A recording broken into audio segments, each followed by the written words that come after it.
Why will China not move on Taiwan, is in your sense, in the near future? Well, it's because there's this body of water called the Taiwan Strait, Mm-hmm.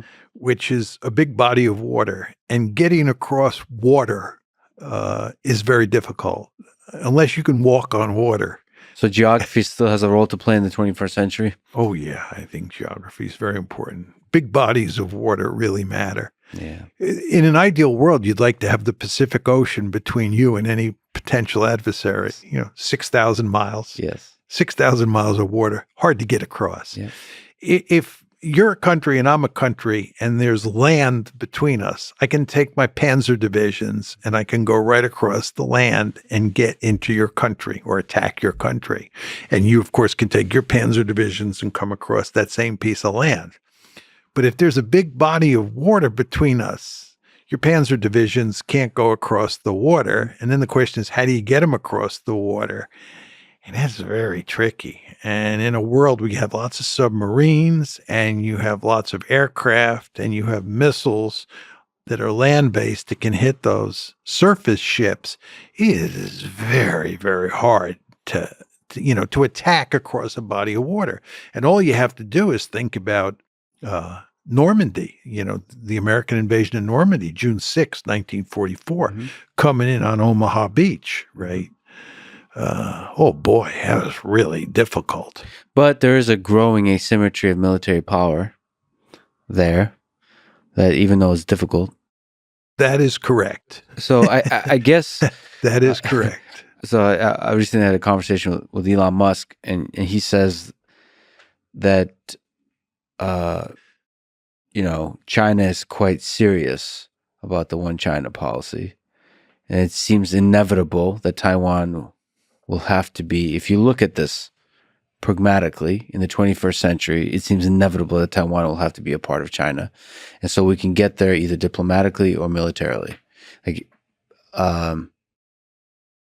What do you think about the inevitability of that kind of idea? When a nation says this is a top priority for us, what do you think about them meaning it? And what do we do about that? There's no question it's a top priority for them, and there's no question they mean it.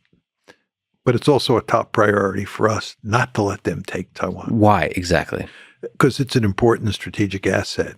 Many people will say it's because Taiwan's a democracy, but that doesn't matter that much. It's because of two strategic reasons. The first is that if we were to let Taiwan go, it would have hugely negative consequences for our alliance structure in East Asia. Mm-hmm. To contain China, we need allies. We have an alliance structure. And our allies, Japanese, South Koreans, Filipinos, Australians, they're all counting on us to be there for them.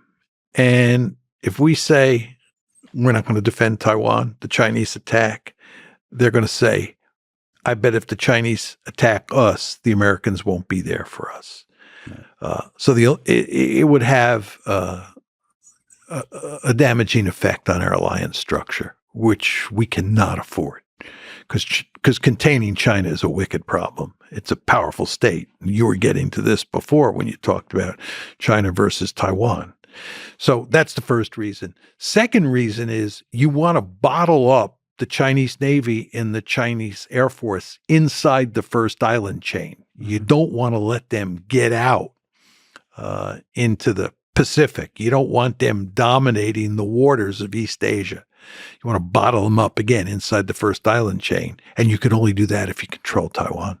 If you don't control Taiwan, they get out into the Philippine Sea, into the Pacific and the Western Pacific, and cause all sorts of problems.